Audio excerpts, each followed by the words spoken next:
한 해를 마무리하면서 기억해야 할 게 있답니다. 오늘 시인은 2절 내 영혼아 여호와를 송축하며 그의 모든 은택을 잊지 말지어다. 내 영혼아 여호와를 찬송하고 축복하세요. 그는 말합니다. 왜요? 그의 모든 은택을 기억해야 됩니다. 어떤 은택이에요? 먼저 한 해 동안 하나님께로부터 받은 말로 다 할 수 없는 큰 은혜를 기억하면서 오늘 잘 마무리하라는 겁니다. 물론 하나님의 은혜가 다 은혜예요. 은혜한 게 없어 은혜예요. 그러나 크게 두 가지로 성경은 오늘 본문의 시인은 두 가지 말합니다. 먼저는 모든 죄를 용서받은 은혜를 기억하면서 감사하세요. 3절 그가 내 모든 죄악을 사하시고 내 생명을 파멸해서 다 구속량하여 주셨습니다. 그러므로 우리의 영혼이 하나님을 송축하세요 말합니다. 여러분 지난 한 동안도 우리는 하나님을 경외하면서 믿음으로 살아왔습니다. 그러나 온전치는 못했습니다. 2024년도 송구영신 예배 드리면서요, 하나님이 이번에는 그래도 조금만 더 낫게 그러면서 믿음으로 살겠습니다 다짐하고 또 다짐했어요. 그런데 다짐하면서 다짐은 했는데 또 무너지고 그러면서 다시 무너졌으면서 이건 아닌데 그런데요 그때마다 주님이 오세요. 우리가 5번 넘어지면 주님은 6번 찾아오세요. 우리가 7번 넘어져요. 그런데 주님은 8번 찾아와서 일으켜 주세요. 우리의 모든 죄악을 사해 주신 분, 우리 다 그래요. 우리 한 해 동안도 보면 하나님의 뜻대로 많은 부분 살지 못했습니다. 사랑하라고 더불어 섬기라고 했지만은 미워하고 시기하고 질투하고요, 원망하고요. 우리의 이웃이 가까이 있는 사람이 왼수예요. 사실은 아닌데, 근데 우리는 그렇게 살 때가 있었어요. 주님은 그게 아니라는데, 그래서 이거 아니에요. 그럼 다시 정신 바짝 차리면서 또 올렸는데 가다가 또 그러면 뒷꼭지만 보면은 마음이 상하네. 그런 시험 들어가지고 그러면 뒷꼭지 보기 싫어 나 교회 안 나올 거요. 그런 때가 있어요. 여러분 그런데도 불구하고 우리 모든 죄악을 용서하시는 그분, 죄악에서 또 건져주신 분, 6번 넘어지면 7번 찾아오셔서 괜찮아 그럼 세워주신 그분. 여러분 우리의 모습은 추하지만은 하나님께서 모든 추함을 십자가의 허물로 보혈로 다 씻어주시고요, 가려주셨습니다. 덮어주셨습니다. 아름다운 하나님의 자녀로 오늘 또 이곳에서요 하나님을 아버지 부르면서 예배하는 거예요. 은혜예요. 그분이 그렇게 만들었어요. 그분이 우리의 죄를 다 써줬어요. 덮어주셨어요. 그러므로 시인은 행복한 고백을 이렇게 합니다. 시편 65편 4절 주님께서 선택하고 가까이 오게 하신, 그래서 주의 뜰에 살게 하신 사람은 행복합니다. 주님이 선택하고 가까이 오셔서 주의 뜰에 살게 하신 사람은 복이 있습니다. 우리가 주의 집 곧 주의 성전의 아름다움으로 만족하겠습니다. 행복하대요. 여러분 보면 여기 보면 시는 그래요. 하나님이 선택하셔서 가까이 오게 하셨대요. 여러분 우리가 가까이 가게 아니란 말이에요. 우리는 넘어져가지고요, 주의 사물 많아가지고 자꾸 멀어져 가요. 뒤로 물러가요. 근데 그분이 찾아오세요. 계속 가까이 오게 하셔서 그의 뜰에, 주님의 뜰에 살게 하시고 주의 집에 거하게 하고 주의 성전에서, 그래서 오늘 또 아름다움으로 만족하겠습니다. 죄 사함의 은총을 말씀하고 있는 겁니다. 스가랴 3장에 보면요, 대제사장 여호수아가 하나님 앞에 서긴 섰는데 그 모습이 너무 취했습니다. 더러웠습니다. 도저히 거룩하신 하나님 앞에 설 수가 없습니다. 그런데 하나님께서 그의 모든 더러움을 깨끗이 씻어주십니다. 새 옷으로 갈아입혀 주십니다. 머리에는 정결한 면류관을 씌워주십니다. 거룩하신 하나님 앞에 당당하게 서게 했습니다. 여러분 3절로 5절 이렇게 말합니다. 여호수아가 더러운 옷을 입고 천사 앞에 서 있는지라. 더러운 여호수아가 더러운 옷을 입고 저와 여러분의 모습입니다. 하루하루 삶 속에서 주님 보혈로 씻었는데 그 보혈로 씻은 옷이 하얘졌는데 살아가는 가운데 또 더러워져요. 자꾸 더러워져요. 여호수아가 더러운 옷을 입고 천사 앞에 서 있는지라 여호와께서 자기 앞에 선 자에게 천사에게 명령합니다. 그 더러운 옷을 벗기라. 그것까지는 안 된다. 그리고요, 또 여호수아에게 이르시되 내가 내 죄악을 제거하여 버렸으니 내게 아름다운 옷을 입히라 하시기로 내가 말하되 정결한 관을 그의 머리에 씌우소서 하며 곧 정결한 관을 그 머리에 씌우며 옷을 입히고 여호와의 천사는 곁에 섰더라. 여러분, 여호수아가 도저히 하나님에 설 수가 없어요. 옷도 더러워지고 남도 허물이 많아요. 취해졌어요. 그런데 하나님 앞에서 고개를 쳐들 수가 없어요. 근데 하나님께서 그래요. 걱정이 말으라, 괜찮아. 천사이 말하면서 더 더러운 옷 다 벗겨라. 벗기고 머리에 다 새 옷을 입히고 머리에는 정결한 면류관을 씌워라. 그래서 그 앞에 당당하게 서요. 은혜예요. 은혜예요. 우리는 한 해 동안도 제대로 못 살았어요. 만족하지 못해요. 그런데도 불구하고 주님은 여전히 우리를 사랑해요. 설 수 없는 추함, 부끄러움, 더러움, 우리가 그런 존재예요. 그럼에도 불구하고 하나님, 저와 여러분들의 모든 죄악을 사해서 서게 했습니다. 하나님 앞에 영광스러운 자녀들로 서게 한 겁니다. 그러므로 시인은 감격 속에서 외치고 있는 겁니다. 1절로 3절이에요. 내 영혼아, 내 영혼아, 내 영혼아 여호와를 찬송하세요. 하나님을 축복하세요. 내 속에 있는 것들아 다 그의 거룩한 이름을 송축하세요. 내 영혼아 여호와를 송축하며 그의 모든 은택을 잊지 마세요. 그가 내 모든 죄악을 사하시고 내 생명을 파멸해서 속량해 주셨습니다. 그러면서 하나님을 찬양하래요. 사랑하신 여러분, 그 크신 말로 다 할 수 없는 하나님의 은택을 잊지 말랍니다. 꿈에도 잊지 말라는 겁니다. 기억하라는 겁니다. 인생을 불행하게 만드는 거니요, 예수님에 불구하고 여전히 여러분 인생을 불행하게 만드는 경제가 아니에요. 죄예요. 죄가 들어오면 다 불행이 되어가는 거예요. 하나님 에덴을 만들었습니다. 낙원이었습니다. 그런데 왜 낙원을 잃어버렸습니까? 죄예요. 죄가 들어오면 낙원이 아니요, 신낙원이 되어가는 거예요. 낙원을 잃어버려요. 그런데 예수님께서 다시 낙원을 우리에게 허락해 주셨어요. 그래서 신낙원은 끝난 게 아니에요. 예수 믿으면요, 복낙원을 살아요. 이제는요, 이 그리스도인이에요. 그분이 다 찾아오셔서 죄를 용서해 줬어요. 하나님은 원래 낙원을 만들었어요. 에덴이에요. 에덴이란 말은 낙원이라는 뜻이에요. 거기에 살게 했어요. 아담이 범죄했어요. 낙원을 잃어버려서 신낙원을 했어요. 그런데 예수님이 다시 오셔서 우리에게요, 그분이 오셔서 모든 죄를 다 써주심으로 에덴을 회복해 주셨어요. 그분 안에서 복낙원이에요. 조금 주머니가 가벼워도요, 그것 때문에 불행한 게 아니란 말이에요. 주님의 죄사함의 은총, 그래서 오늘 또 하나님 앞에서 모자람이 있고 허물이 있어요. 우리 알아요. 그래서 하나님을 당당히 아버지 불러요. 그러면 그분이 그래 알아, 그래요. 그래서 행복한 신앙생활을 할 수 있는 것 아닙니까? 다음으로 한 해 동안의 수많은 위험 속에서도 하나님께서 지켜주시면서 함께 하셨습니다. 오늘 3절 4절 그가 내 모든 죄악을 사하시고 내 모든 병을 고치시고 내 생명을 파멸해서 속량하시고 그의 모든 이런 인자와 긍휼로 내게 관을 씌우고 좋은 것으로 내 소원을 만족하게 하소서. 내 청춘으로 하여금 독수리같이 이렇게 날마다 새롭게 했습니다. 여러분, 지난 한 해 동안을 돌아다 보세요. 여러분, 인생에 비 오는 날도 참 있었습니다. 바람 부는 날도 있었습니다.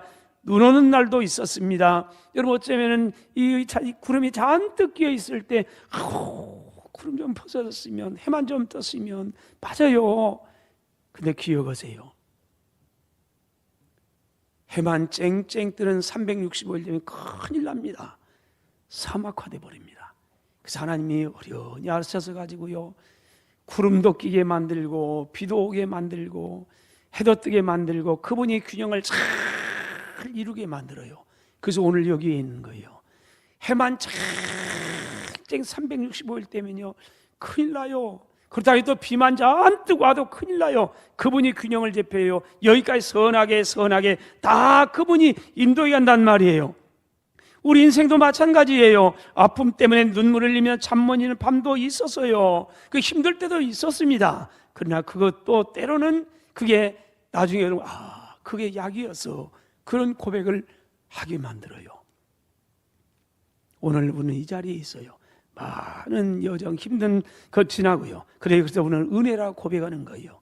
이사야서 43장 1절로 야곱아 너를 창조하신 여호와께서 말씀하시느니라 이스라엘아 너를 지으시니가 말씀하시나 너는 두려워하지 말라 내가 너를 구속하였고 내가 너를 지명하여 불렀나니 너는 내 것이라 그러므로 내가 물 가운데로 지날 때 내가 너와 함께할 것이라 걱정하지 말아라 강을 건널 때 물이 너를 침몰하지 못할 거라 두려워하지 말아라 내가 불 가운데로 지날 때 타지도 아니할 것이고 불꽃이 너를 사르지도 못하리라. 지나온 우리 한 해 아니었습니까?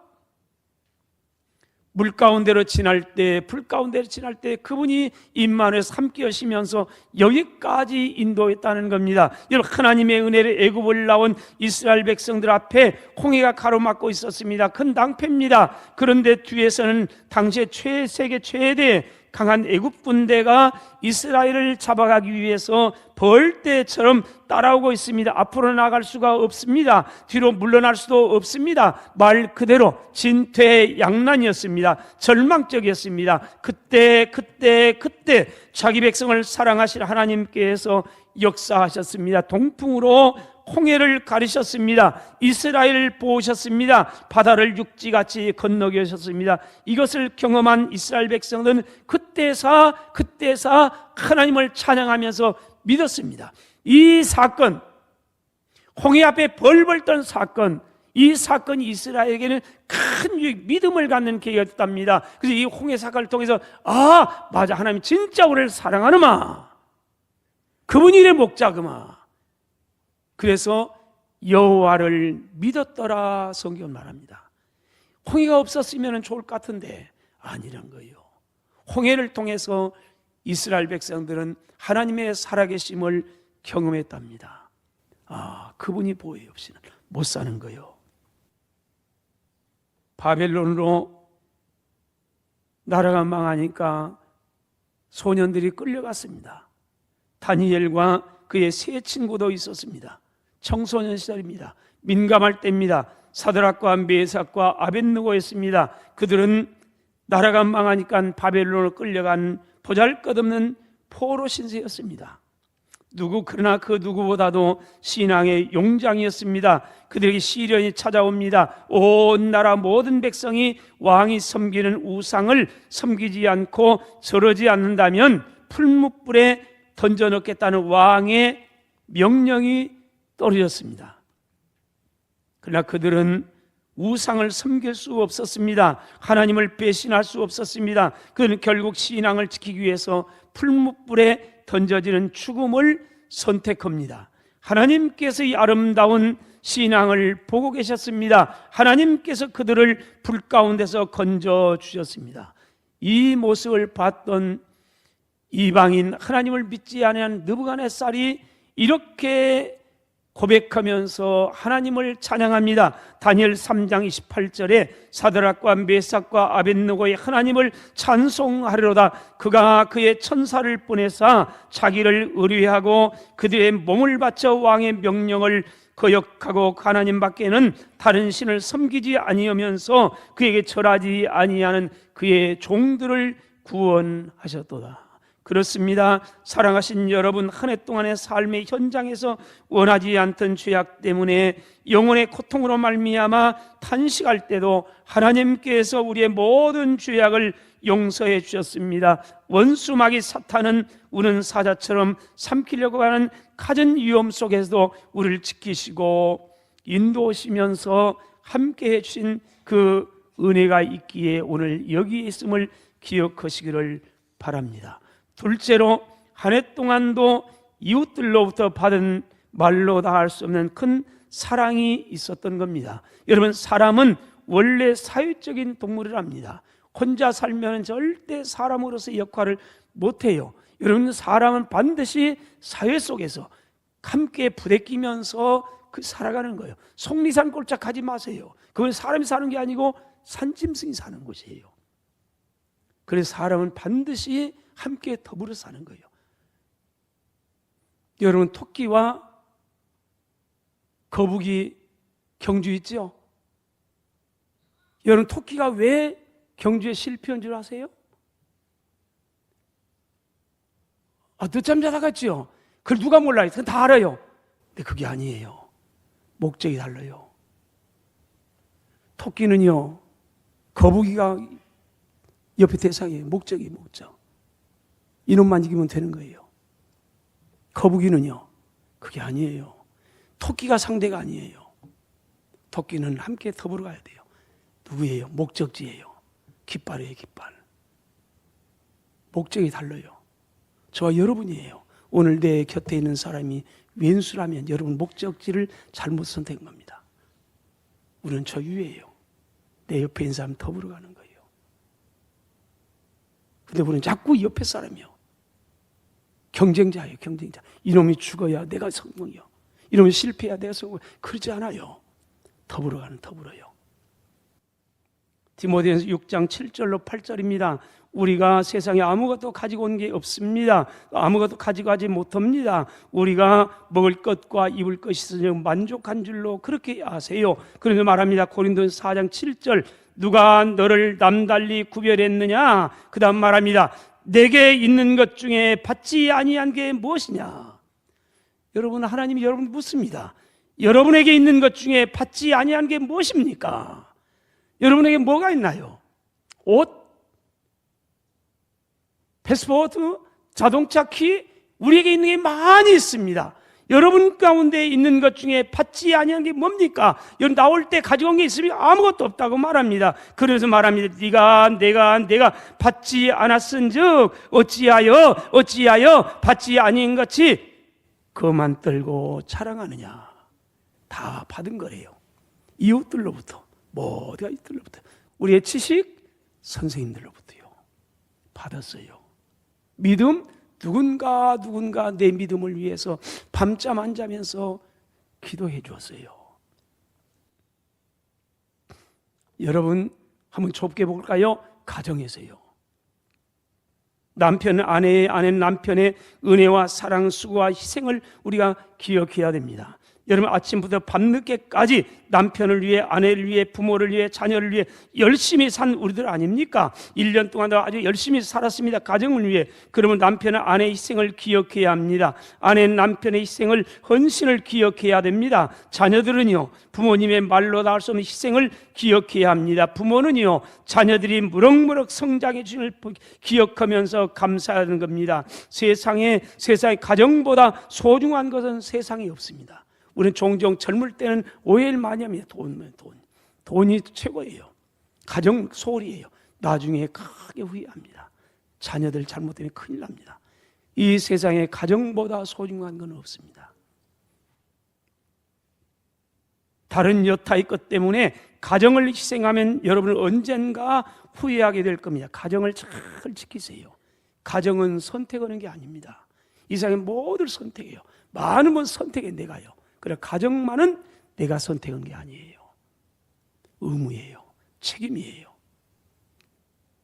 다음으로 직장 생활입니다. 동료들의 우애와 땀을 기억해야 됩니다. 나 혼자의 힘으로 내가 이룬 게 아닙니다. 내가 이루어 놓은 이 모든 것이 하루아침에 내 능력으로 다 이루어진 게 아닙니다. 누군가 모두가 함께 있기 때문에 가능한 겁니다. 그걸 알면 모두를 다 감사합니다. 사주는 직원들이 감사하고 직원들은 사주가 감사하고 서로 다 은혜예요.